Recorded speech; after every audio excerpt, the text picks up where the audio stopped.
Hey friends, this is Mrs. Bryson. I'm here today to share an activity that I did with my class. I'm sharing it to them so that if they missed this class, they can do the activity on their own later, or if they want to make another one, they can go back and look at the directions. But then I thought I would share it with others as well in case they wanted to also use it. So today I'm using an activity that I borrowed from another artist whose name is Cassie Stevens. So let me show you hers real quick just to give you her credit. Cassie Stevens came up with this activity, and there's a video of her doing it, but I wanted to create my own video. So she said, "Hello friends, I've created a lesson for my students and any kiddos who wish to create, titled Behind My Mask. When my students return in the fall," and yes, I said when, as I'm hopeful and optimistic, and hopefully our kids at EPE will still get to go back at some point, "they will be asked to mask up. We always seem to start out the school year with a selfie, so I was bummed when I thought of the idea of my students drawing themselves their best facial feature hidden, and that's where the idea of this surprise drawing came from." So we're going to show this video that I'm doing to help you know how to do the project yourself. All right, so here's my sample, first of all, that I made. So when you look at it first, you'll notice that it is a person who's wearing a mask. But then if you unfold it, you can see the person who's underneath the mask. So this was my picture of myself. And after I drew the picture of myself, I then tried to think of adjectives or words that described me. So I came up with the words friendly, committed, creative, techie, bright, as in kind of smart, dedicated, generous, helpful, artistic, and kind.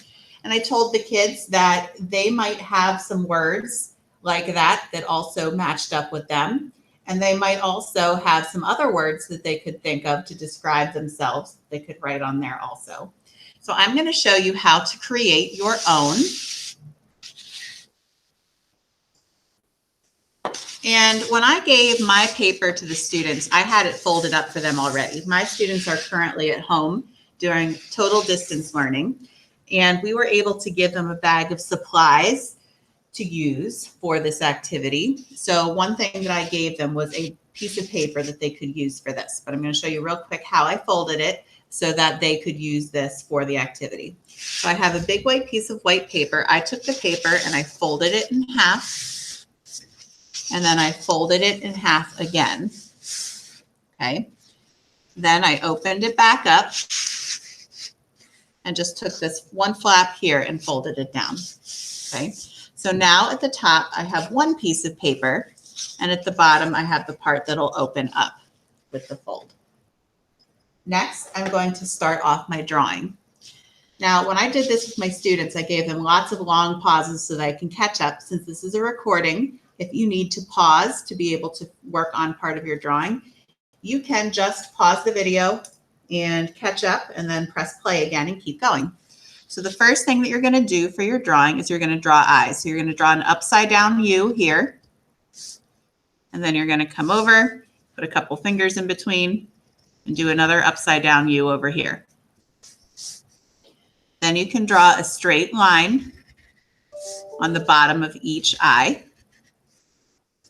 You're going to draw a slightly smaller upside down U to be the iris or the colored part of the eye. Do the same thing over here. And then an even smaller one to be the pupil or the black part of the eye. Same thing over here. Okay.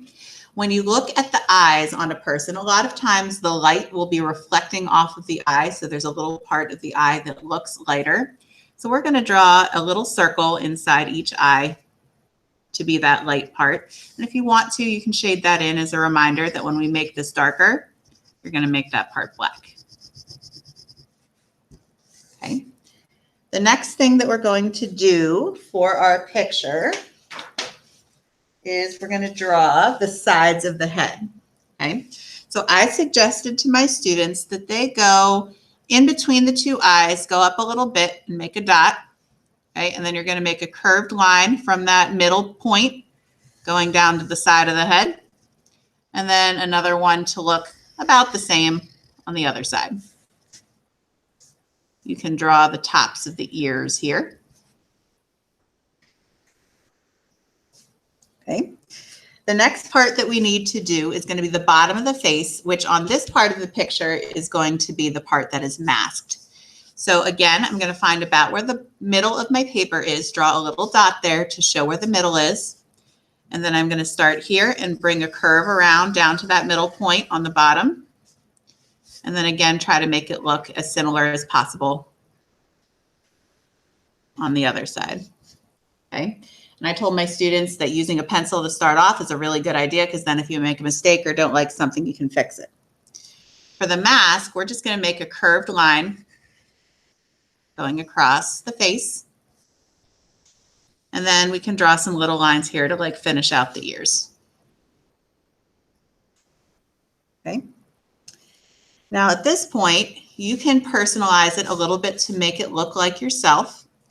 In my picture that I did before, I've been wearing a lot of buns lately. So I just drew a straight line across and then drew my bun in the back.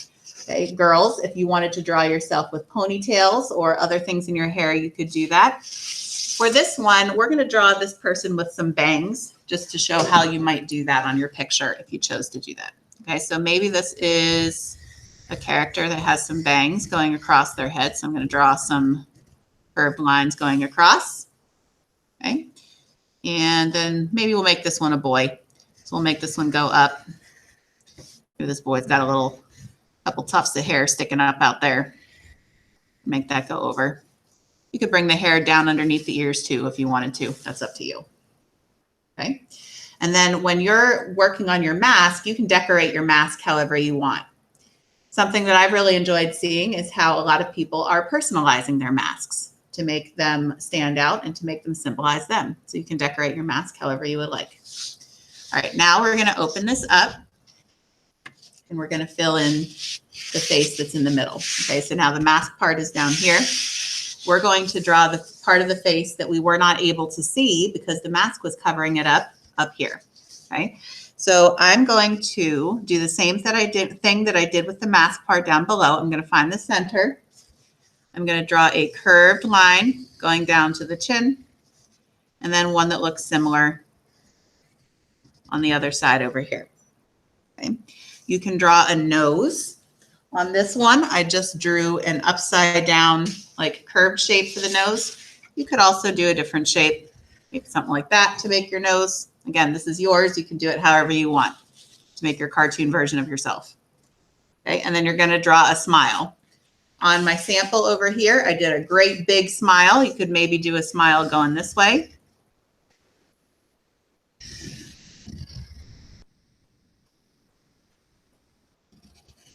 And Cassie Stevens, who came up with this activity to begin with, she mentioned in her video that if you've lost any teeth, when you draw their teeth on your self-portrait, okay, maybe color out the tooth that you lost. And again, if you want to just shade that in really lightly for right now to remind yourself you want to color that in black, you can go ahead and do that. Okay. Now, I did not add the neck on my sample here, so I'm going to do that in both places. I also need to finish up my ears on this part of the face. Okay, so for the neck, I'm just going to draw a little line and another little line, and then draw a curve. For this project, you don't need to worry about drawing a body or drawing a shirt. And then I'm going to do the same thing down here on my masked part. I'm just going to draw a little line and a little line. Okay, so I'm all finished. With this part, then you could go back and draw over it with a black marker or with a Sharpie, okay, which is what I did over here. Oh, and I just realized looking that I forgot a couple things on my picture. Okay, on your face, you can add some eyelashes. Boys, I know that maybe you think that eyelashes are kind of girly looking, but all people need to have eyelashes. Okay, you just make them small if you don't want them to be really big. And draw yourself some eyebrows. Okay, sorry about that. Forgot that before. Now, the last thing that you're going to do is you're going to add some describing words or some adjectives that tell me about you. So here are mine. If you think any of my words are true for you also, you can steal mine. You can also try to come up with some that tell me about you that maybe aren't true for me. And you're going to write them around in here. Okay. Now notice for mine, I did some in bubble letters. I did some in block letters. Some of my words I did in regular writing. That part doesn't matter. You can do it however you would like. That's up to you. Okay. You can play around with it. You can mix them up like I did. If you feel more comfortable just writing them like this, that's also okay. It's yours. And then if you want to draw some other designs in the background, like I had some hearts and some straight lines and some curved lines, you can do that as well. Okay. I would love to see your finished product if you would like to share it with me, but have a great time and show the world what is underneath that mask of yours. Okay. It's kind of hard to see. Sometimes we forget when we see people, when we go to the stores and things, okay, we forget what they look like a little bit because their faces are hidden underneath their masks. But there is so much about you that I can't wait to learn under your mask. Have a great day, and we'll meet back here to do another video again soon. Bye.